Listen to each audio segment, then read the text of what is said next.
Hello. We're about to do a flow just before we get to bed.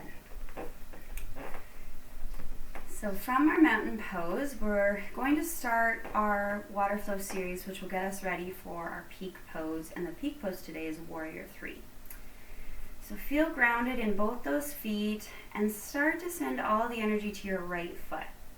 So starting from the top of your head, moving through the shoulders, to your hips, to your knee, down to your right foot, send all that energy into the right side of the body and on the right foot. Once you feel some balance there, place your hands on your hips, lift up that left foot, and we'll step it back just about 3 to 4 feet behind you, not too wide. And we're coming into Parsvottanasana pyramid pose. So your back left foot should be at about a 45-degree angle. The right foot should be nicely facing forward to the front of the room, straight ahead. And now think about rolling those shoulders back a bit, but not too much so that you puff out at your rib cage or anything. Just stay nice and straight with your torso. And we'll clasp the hands behind us, roll the shoulders back a little bit, and we want to start to come forward with the crown of our head. So it's like someone's pulling the crown of your head forward to the front of the room. You can look down at your right foot and start to bend forward with your flat back, and your right leg should also maintain that straightness as well. Start to bend forward. The tailbone should be reaching to the back of the room. You want to hinge at your hips and breathe into this nice deep stretch. You should feel a good juicy stretch in that front right hamstring, which is right behind your knee all the way up to your hip. Breathe into that. And then on your next inhale, you can rise up with the crown of your head, coming straight torso again. And now we want to step forward with the left foot, and as we do it, we'll step forward, clasp our knee, bring the knee into the chest, and hold for 1 breath. Now to get into our flow, our next step is to go into a high crescent lunge. So step this time really nice and wide into a high crescent lunge.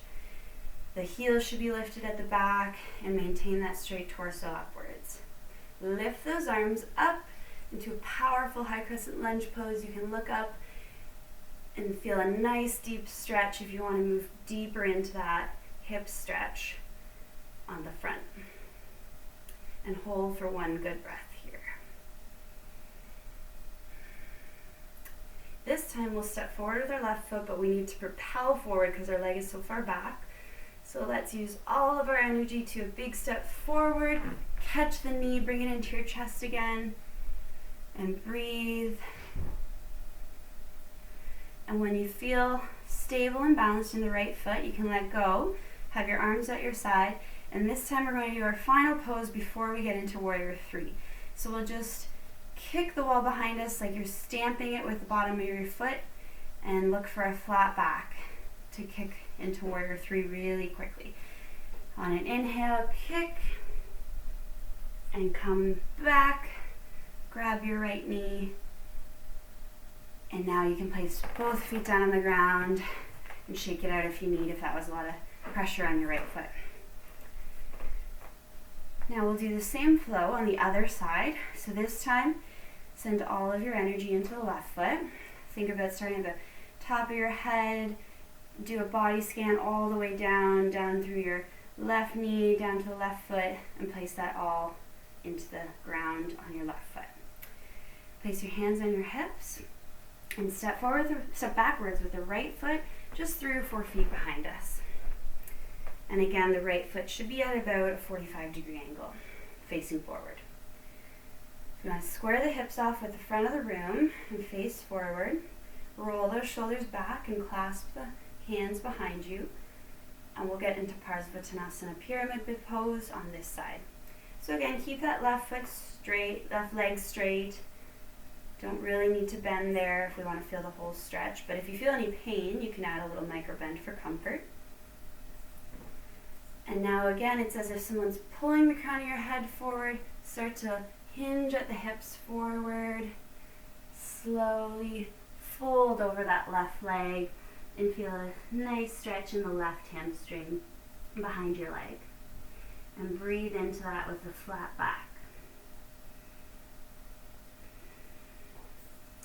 On your next inhale, you can rise up with the crown of the head and then your back. And come straight up with a straight torso again. And let go of the hands. And this time we'll kick up with our right knee into our chest. Grab the right knee and hold for a breath. And now we'll step back with that right foot into a high crescent lunge. Really far back with the right foot facing up to the ceiling. And when you feel stable, lift those arms up into a nice fierce high crescent lunge. You can look up and lower down if you want a deeper stretch at the front, lower into that front left foot.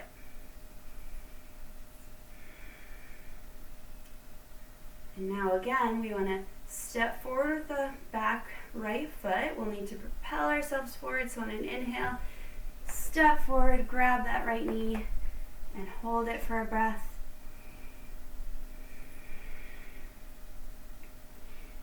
And when you feel stable, let go of the knee. Send all your energy in with the left foot to the ground. And we'll do that same pose to get ready for Warrior 3, where we kick back and stamp the wall behind us. So on an inhale, kick back, stamp the wall, flat back, and come up forward with the right knee and grab that. Take one breath here. And then let go, and both feet can be back on the ground into Tadasana. Thank you.